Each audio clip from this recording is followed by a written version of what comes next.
Mari kita belajar mengenai peran pelaku-pelaku kegiatan ekonomi.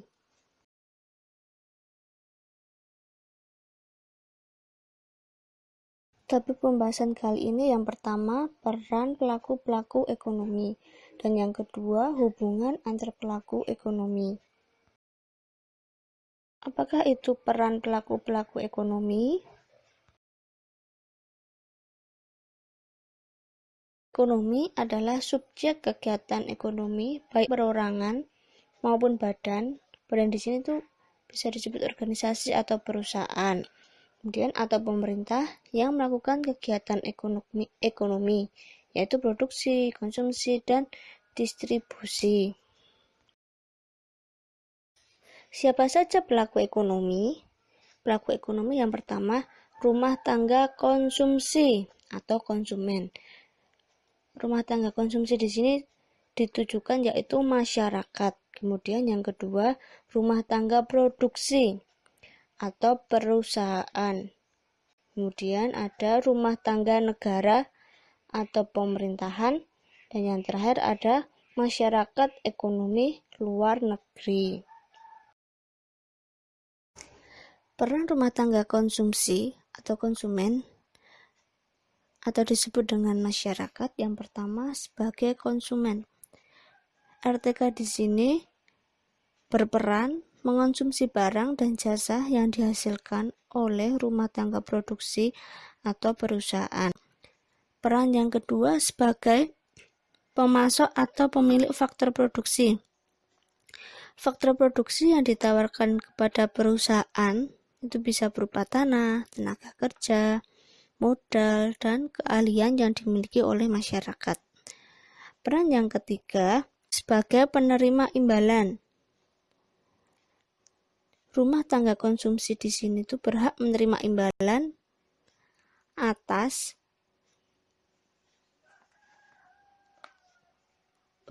barang yang disewa. Jadi misalnya tanah itu masyarakat menyewakan tanah, kemudian perusahaan memberikan uang sewa tanah.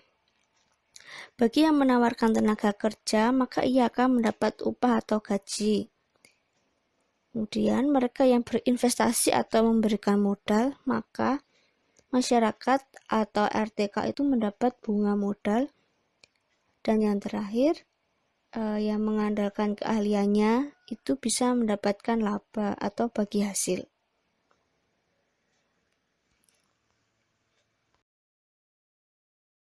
Peran rumah tangga produksi atau perusahaan.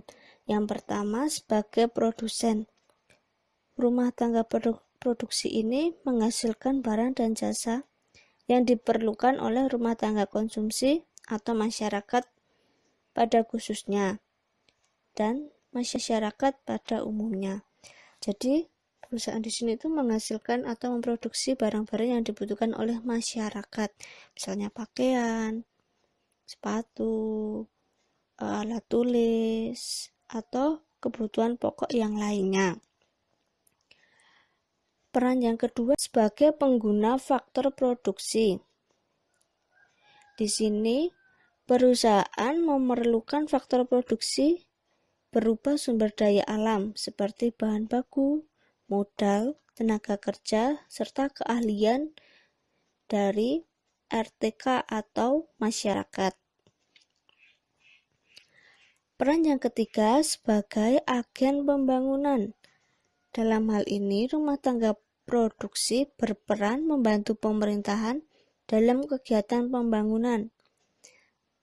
Misalnya, membuka lapangan kerja bagi masyarakat, membangun infrastruktur, dan meningkatkan kualitas sumber daya manusia melalui pelatihan-pelatihan dari perusahaan.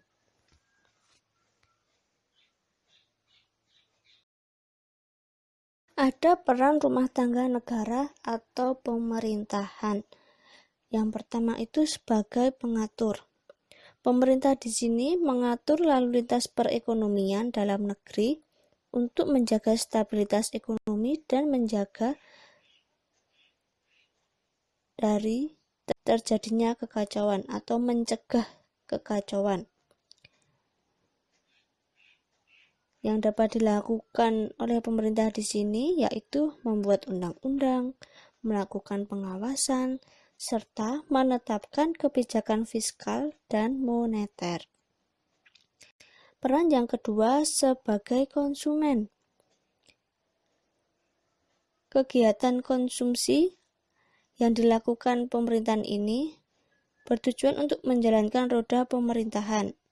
Misalnya menggunakan tenaga kerja, menggunakan alat-alat kantor, kemudian memanfaatkan energi listrik dan lain-lain.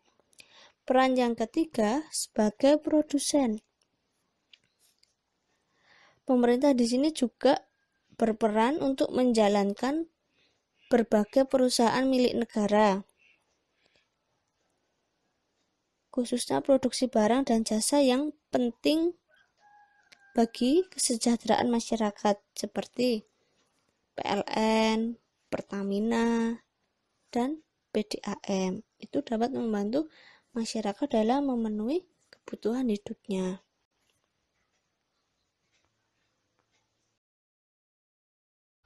Peran masyarakat ekonomi luar negeri yang pertama sebagai konsumen.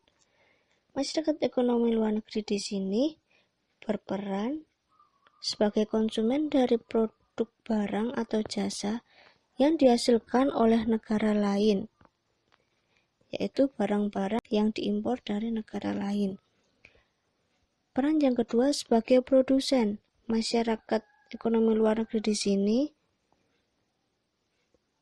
memproduksi barang dan jasa yang dihasilkan. Kemudian barang dan jasa tersebut diekspor ke negara lain. Peran yang ketiga sebagai investor. Masyarakat ekonomi luar negeri bertindak sebagai penanam modal karena mereka mempunyai dana yang lebih untuk ditanamkan di perusahaan-perusahaan luar negeri. Peran yang keempat sebagai sumber tenaga ahli. Di sini ada pertukaran tenaga kerja dengan luar negeri yang dapat memenuhi kekurangan tenaga ahli dalam negeri. Selain itu, juga sebagai sumber devisa negara. Dengan pertukaran tenaga ahli, barang dan jasa dapat diproduksi secara maksimal, baik maupun kualitasnya. Jadi seperti tenaga kerja Indonesia bertukaran dengan tenaga kerja luar negeri, atau mahasiswa atau siswa-siswi bertukaran dengan negara lain yang kemudian saling meningkatkan kualitasnya yang tidak ada di dalam negaranya.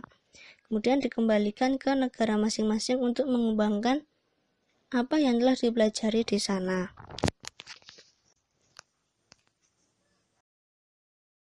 Kemudian mari kita belajar mengenai hubungan antar pelaku ekonomi. Dalam kegiatan ekonomi sederhana atau dua sektor, rumah tangga konsumen di sini itu masyarakat. Rumah tangga konsumen bisa disingkat dengan RTK. Kemudian rumah tangga produsen di sini itu adalah perusahaan yang disingkat menjadi RTP. Kemudian prosesnya yang A, rumah tangga konsumen dalam faktor produksi ini menawarkan tenaga kerja, modal, keahlian, dan tanah. Kemudian yang B itu RTP memberikan pendapatan sebagai balas jasa atas kerjasama yang diberikan masyarakat berupa tenaga kerja, modal, keahlian, atau tanah yang telah digunakan oleh perusahaan. Kemudian yang C dan D ini seharusnya D dulu ya. Nah yang D ini RTP atau perusahaan menjual barang dan jasa ke RTK atau masyarakat sesuai dengan apa yang dibutuhkan oleh masyarakat pada saat itu. Misalnya RTP menjual pakaian, menawarkan ojek online, penjualan sepatu, dan lain-lain. Ya, kemudian yang C, karena RTP menjual barang dan jasa, Nah, yang C itu kewajiban RTK untuk membayar atas barang atau jasa yang telah diberikan dari RTP. Misalnya masyarakat memerlukan pakaian, kemudian mereka membeli ke pabrik tekstil yang telah disalurkan ke pasar.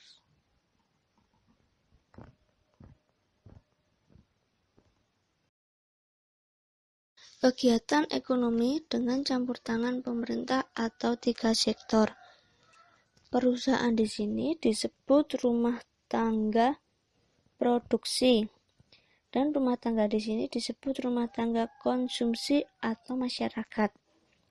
Coba diperhatikan diagramnya. Yang pertama pada pasar barang yang di bawah itu. Perusahaan atau RTP menghasilkan barang dan jasa yang diberikan kepada rumah tangga atau masyarakat. Kemudian, dari masyarakat itu memberikan uang kepada perusahaan atau RTP sebagai kewajiban dalam membayar barang dan jasa tersebut. Kemudian, yang kedua, pada pasar faktor produksi. Di sini rumah tangga atau masyarakat memberikan faktor produksi seperti tenaga kerja, modal, tanah, dan keahlian kepada perusahaan. Dengan apa yang diberikan masyarakat, kemudian perusahaan memberikan uang sebagai balas jasa atau imbalan. Kemudian yang ketiga, ini ada pemerintahan. Pemerintah di sini juga sebagai konsumen maupun produsen. Pemerintah memberikan jasa atau uang kepada masyarakat. Dengan begitu, masyarakat juga harus membayar pajak atas barang atau jasa yang diberikan oleh pemerintah.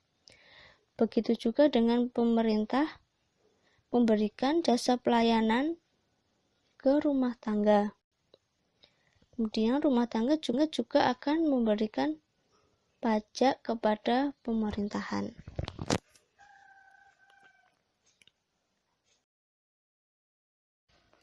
Kegiatan ekonomi terbuka atau 4 sektor. Yang nomor 1, diperhatikan ya. Rumah tangga itu, yaitu masyarakat, perusahaan itu RTP, internasional itu masyarakat ekonomi luar negeri, dan pemerintah adalah rumah tangga negara. Yang nomor 1, rumah tangga itu menikmati hasil produksi barang dan jasa dari perusahaan. Yang kedua, nomor 2 itu rumah tangga menerima gaji, upah, bunga, sewa atau dividen dari faktor produksi yang ditawarkan ke perusahaan. Yang ditawarkan itu seperti yang tadi, misalnya tenaga kerja, modal, keahlian, dan lain-lain. Kemudian yang ketiga, pemerintah memberikan gaji atau bunga atau subsidi ke rumah tangga atau ke masyarakat. Namun, juga sebaliknya, masyarakat akan memberikan pajak atas apa yang diberikan kepada masyarakat dari pemerintah. Yang kelima, perusahaan akan membayar pajak atas pembelian barang dan jasa yang ia lakukan ke pemerintah. Itu yang nomor 6 ya. Kemudian yang nomor 7, rumah tangga itu masyarakat membayar impor, barang-barang impor yang dinikmati oleh masyarakat. Dan yang nomor 8, pembayaran ekspor. Masyarakat luar negeri kan juga membutuhkan barang-barang impor dari negara kita. Nah, itu namanya pembayaran ekspor. Jadi kita mengekspor barang ke luar negeri dan luar negeri membayar barang impor itu ke perusahaan.